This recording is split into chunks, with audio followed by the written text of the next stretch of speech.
All right, let's dive right into this explainer. Today, we're looking way past the sleek, minimalist luxury of your favorite devices to uncover the gritty, almost sci-fi reality of the Apple empire. Bathed in this neon glow of cyberpunk turquoise and gold, we're exploring a corporate behemoth that was recently handed over to a relatively unknown 50-year-old engineer named John Turnus. Now, we all know the myth, right? The lone genius in a turtleneck. But the reality of this corporate leviathan is, well, it's a whole lot more complex and, honestly, a lot more fascinating. I mean, just think about this number for a second. $4 trillion. It's almost hard to wrap your head around. When you ask people how a company reaches that kind of astronomical valuation, they usually point to Steve Jobs' design genius, or the status symbol of the products, or maybe that seamless user experience. And hey, that's all true, but it's really not the whole story. That valuation was actually built on a relentless, terrifyingly efficient manufacturing machine that very few people outside the company truly understand. Because designing a beautiful phone, that's the easy part.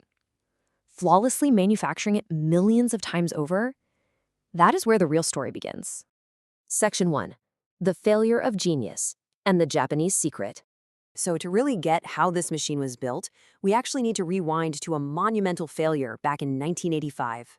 Steve Jobs had just been fired from Apple, and looking for a comeback, he blew $20 million building this fully automated factory in California for a new company called Next. He was hoping to pump out a computer every 12 minutes, but the factory never even hit 10% capacity. It was a beautiful industrial disaster, but it taught a defeated Jobs a crucial lesson. Immense talent and immense suffering do not automatically equal success. He had to look outside his own ego.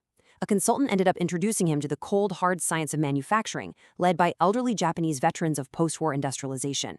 Jobs learned all about Kaizen, which is continuous improvement, and the cordon principle. That's the idea that any worker, no matter how junior, has the moral obligation to stop the production line if they spot a defect. Quality wasn't some act of genius anymore. It was a systemic, measurable process. And Jobs eventually applied these exact principles to a little animation studio he bought, which, as it turns out, ended up saving Pixar. Section 2. The turquoise blue ultimatum. Fast forward to 1997. Apple was basically on life support, hemorrhaging cash, and they desperately needed a hit. So they designed the original Bondi blue iMac. It had this crazy translucent plastic aesthetic that required absolute manufacturing miracles to produce at scale without bubbles or imperfections. The engineers were really struggling to invent this impossible material. And this perfectly captures the brutal transition Apple was going through. Jobs gave his engineers an absolute ultimatum. If you can't do it, I'm outsourcing it to another firm and you're all fired.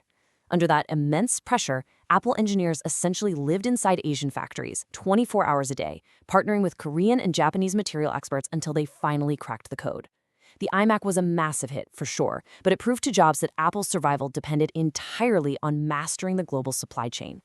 Which brings us to Section 3, Architect of the Machine.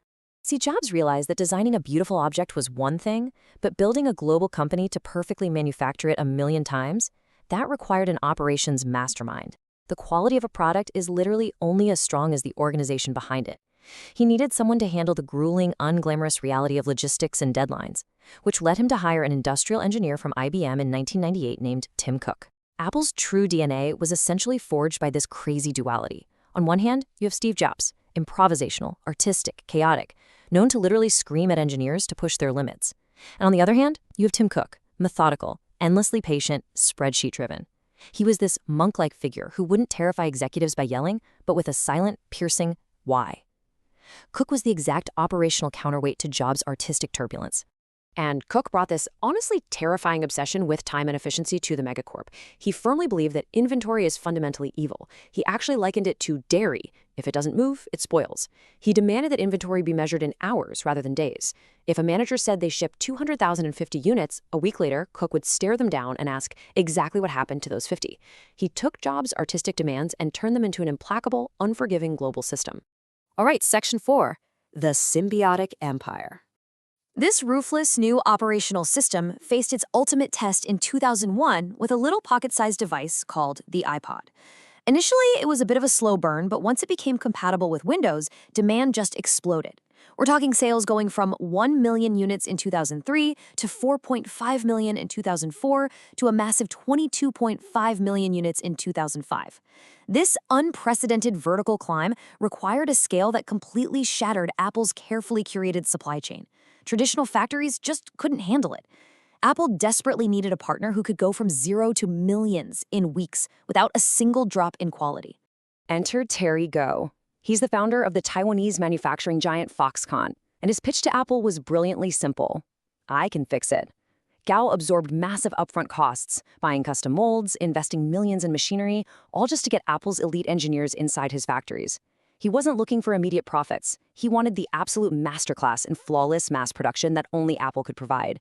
Foxconn eventually scaled to employ up to 3 million people in China, literally building entire cities around their factories. What happened next was a total, silent transformation of the global tech landscape. In 1999, exactly 0% of Apple's manufacturing was in China, but by 2009, it was nearly 100%. Apple shifted its entire physical footprint, effectively becoming a company with 0 factories of its own, but with over $7 billion worth of custom machinery locked tightly inside Chinese facilities. They figured out how to be the world's largest manufacturer without owning a single assembly line. But this hyper-efficient cyberpunk reality we're talking about, it came with a very visceral human cost. Inside Apple, the pressure was so intense that engineers jokingly, but kind of grimly, referred to unofficial divorce avoidance programs, basically giving gifts to spouses to appease them when an engineer had to jump on yet another emergency flight to Asia. Some spouses even started calling themselves Apple widows. And on the other side of the ocean, Chinese factory workers were enduring grueling 15-hour shifts, sleeping in massive dormitories, all under immense pressure to meet Cupertino's impossible deadlines. Academic Chin Hu actually summed up this era as being defined by low wages, low welfare, very low human rights. And Apple's negotiators leveraged this environment ruthlessly. They were legendary for tactics like locking rival suppliers in adjacent, freezing cold Hong Kong hotel rooms, bouncing between them all night just to slash prices. They capitalized entirely on a system stripped of labor protections to build up their profit margins. That leads us to our final section, Section 5, Victim of its own success. Now here is a really fascinating geopolitical twist. This dynamic was entirely mutual. While Apple thought they were just utilizing an incredibly efficient workforce, they were inadvertently acting as a university for a rising superpower. By investing over $400 billion into the region, Apple trained an estimated 28 million Chinese workers in advanced manufacturing that birthed the very ecosystems that allowed their own super rivals like BYD and Huawei to rise to global dominance.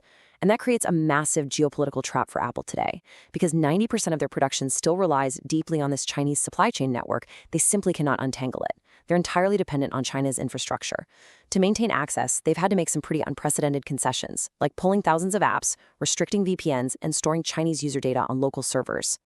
Bringing us right up to today, as Tim Cook prepares to eventually exit the stage, he's handing this complex, hyper-efficient, geopolitically entangled behemoth over to John Ternus. This is a massive pivot, shifting the balance of power within Apple from operations and logistics right back to product design and hardware engineering. So the big question on everyone's mind is whether a hardware guy can spark that old magic that's felt kind of missing in recent iterative updates. So we want to leave you with this final thought. Has this relentless pursuit of unprecedented scale and ruthless efficiency trapped the world's most valuable company in a web of its own making? Can they navigate the complex geopolitical realities of the 21st century, or is Apple destined to be a victim of its own civilizational scale success?